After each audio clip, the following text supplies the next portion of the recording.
Sit పద్ధతిని చూస్తుంటే liquor scam సంబంధించి స్పెషల్ ఇన్వెస్టిగేషన్ టీమ్ వేశారు. సిట్టు పద్ధతిని చూస్తుంటే కొండను తవ్వి ఎలకను బయటికి తీసినట్టుగా ఉంది. సిట్టు ఎంతసేపు డిస్టిలరీస్ దగ్గర కమిషన్లు తీసుకున్నారు, కమిషన్లు ఇవ్వకపోతే బెదిరించారు, లేదా వాళ్ళ బెనామీలను పెట్టుకున్నారు, షెల్ కంపెనీస్ని ఏర్పాటు చేసుకున్నారు, రెండున్నాయి, కిక్ బ్యాక్స్ తీసుకున్నారు, ఇలాంటి ఎన్నో విషయాలు చెప్తున్నారు. జగన్మోహన్ రెడ్డి గారు నెలకు 60 కోట్ల రూపాయలు ఆయనకు అందిందని చెప్తున్నారు. 3,500 కోట్ల రూపాయలు అవినీతి జరిగిందని చెప్తున్నారు. కానీ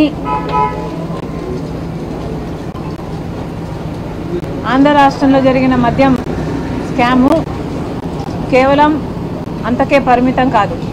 ఆంధ్ర రాష్ట్రంలో మద్యం స్కామ్ జరిగింది. అది మ్యానుఫ్యాక్చరింగ్ దగ్గర నుంచి, డిస్టిలరీస్ మ్యానుఫ్యాక్చరింగ్ దగ్గర నుంచి ఆఖరి కన్జ్యూమర్ సేల్స్ వరకు కూడా ఈ అవినీతి జరిగింది అన్నది చాలా స్పష్టంగా అర్థమవుతుంది. ఎందుకంటే అసలు ఎక్కడా లేని విధంగా, ప్రపంచంలో ఎక్కడా లేని విధంగా ఈ డిజిటల్ యుగంలో కూడా ఓన్లీ క్యాష్ పద్ధతుల్లో అమ్మకాలు జరిపింది కేవలం ఒక్క ఆంధ్ర రాష్ట్రంలో మాత్రమే అనుకుంటారు. ఇంత బ్లాక్ మనీ ఉండకూడదు, వైట్ మనీలోనే అన్ని ట్రాన్సాక్షన్స్ జరగాలి అని ఇంత ఎక్కువగా ప్రాపగేట్ చేస్తున్న ఈ యుగంలో కూడా డిజిటల్ పేమెంట్స్ వీల్లేదు, డెబిట్ కార్డులు, క్రెడిట్ కార్డులు, పేటిఎంలు లాంటివి వీల్లేదు, ఓన్లీ క్యాష్ పద్ధతుల్లోనే మద్యం అమ్ముతాము అని ఒక ప్రభుత్వమే దీన్ని ఎంకరేజ్ చేసింది అంటే ఇది ప్రపంచంలో ఎక్కడా జరగదు. కాబట్టి ఇది ఒక ఆర్థిక నేరం, ఇది అంతకంటే పెద్ద నేరం. 3,500 కోట్ల రూపాయలు కమిషన్లు తీసుకున్నారు అని మీరు చెప్తున్నారు. కానీ అంతకంటే పెద్ద నేరం ఏమిటంటే ఓన్లీ క్యాష్ పద్ధతుల్లో మద్యం అమ్మకాలు జరిగాయి అంటే నాన్ డ్యూటీ పేడ్ లిక్కర్ కోసమే ఇదంతా జరిగింది. అంటే డ్యూటీని ఎగ్గొట్టడానికి నాన్ డ్యూటీ పేడ్ లిక్కర్ని ప్రోత్సహిస్తేనే వాళ్ళకు ముడుపులు వస్తాయి. కాబట్టి క్యాష్ పద్ధతుల్లో ట్రాన్సాక్షన్ జరగాలి అన్న మాట చాలా స్పష్టంగా కనిపిస్తుంది. కాబట్టి ఎంక్వైరీ జరగాలి అంటే దాని మీద జరగాలి. On the floor of the house ముఖ్యమంత్రి చంద్రబాబు గారే 5 సంవత్సరాలలో, వైసీపీ 5 సంవత్సరాలలో దాదాపు 1,00,000 కోట్లు మద్యం ఇలా నాన్ డ్యూటీ పేడ్ లిక్కర్ విధానంలో అమ్మడం జరిగింది. కేవలం 614 కోట్ల రూపాయలు మాత్రమే డిజిటల్ పేమెంట్స్ రూపంలో చేశారు. మిగతాది అంతా అన్అకౌంటెడ్ ఫార్ అంటే బ్లాక్లో, క్యాష్లో జరిగింది. దాని గురించి తేల్చాల్సిన అవసరం ఎంతైనా ఉంది.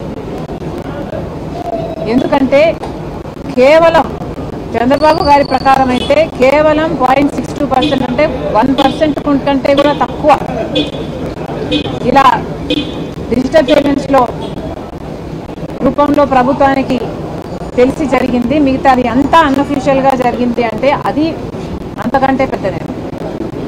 అంతేకాదు 5 సంవత్సరాలలో వైసీపీ అధికారంలో ఉంది.